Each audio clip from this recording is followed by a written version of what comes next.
Hi, it's Kim Marie. I want to talk about the fastest way to build confidence and to be and feel abundant, because money does not give us abundant feelings always, right? It can, but does it always? No, absolutely not. There are a lot of people who have a lot of money who are unhappy, who don't have confidence, right?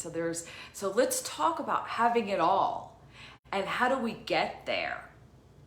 For me, what I notice is that every time that I went to take a shortcut or go for that quick fix, uh, I didn't appreciate it so much. It wasn't sustainable a lot of the times. Where, for instance, say you want to lose weight, and what if you could get a magic pill tomorrow, like, and lose weight, lose 20, 50, 100 pounds?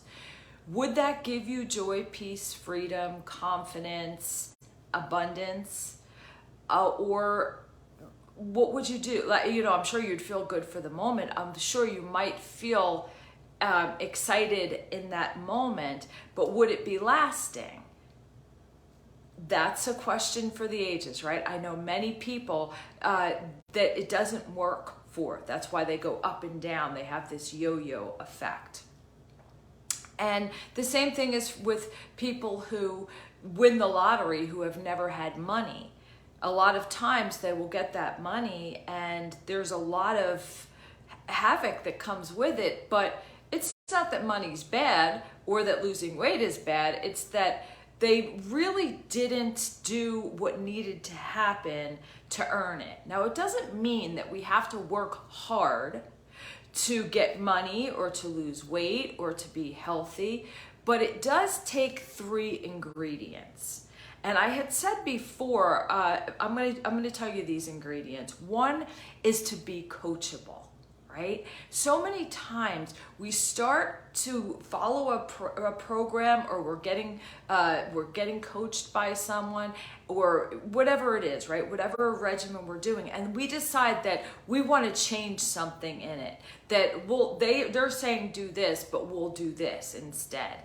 And you have to ask yourself, what is that about? Is that imagine baking a cake, right? And they said to put these ingredients in it. And sometimes you can substitute. Sometimes you can substitute things for similar results, right? But sometimes we want to change the ingredients so much that it's no longer the recipe and no longer going to lead us for the results we want. So many times when we're problem solving, it's like, well, I just wish I knew what to do next. And then you get the answer, but then you don't want the answer. You don't like that answer. You want to change it. You want to turn it around a little bit. And so are you coachable, right? The second thing we need is consistency. Consistency is the key. I think about any thing in my life that I worked hard for. And those are the things I appreciate. Those are the things I value. Those are the things that stop me from sabotaging, because I know that I worked hard for it. Even my nutrition, it's like I've gotten my body to a place where it feels really good, and someone says, here, have that. I think twice, not because I'm gonna gain 5 pounds, but because I've worked really hard and I don't want to go off track. So consistency doesn't mean being rigid. It's just being consistent, going toward your goals. I think about the time when I worked at a flea market, and on the weekends, every weekend, it was an indoor flea market, and I was 14, and I wanted a stereo so bad. And I had to wait until Christmas if I wanted something, or my birthday. So I worked every weekend, and I made a deposit. I think the guy's name was Tino, like years ago. And every week on Sunday when I got paid, I went over and I gave Tino money toward my stereo system. Well, it took me a while, clearly, to get that system, but when I did, I was so proud of myself. I felt so confident in my ability. I felt so abundant, but I felt abundant and confident every step of the way because I was on track. I had a goal, and every single day I was working toward that goal, and that's what gives us confidence, and that's what makes us feel abundant. Abundance isn't only about money. Money is a result of abundance. It's not the other way around. We attract money. We attract ease. We attract love. We attract health when we become it within ourselves. So it's being coachable. It's being consistent.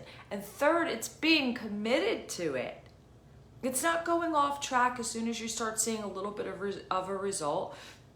You decide to, oh, well, I'm just going to give myself a treat now and I'm going to go eat a chocolate cake. Well, that's the thing that got you there. I'm not saying you can't do these things. I'm just saying that consistency on your track of where you're going is what makes you have that confidence, and it makes you build that abundance, and it makes you keep your commitment.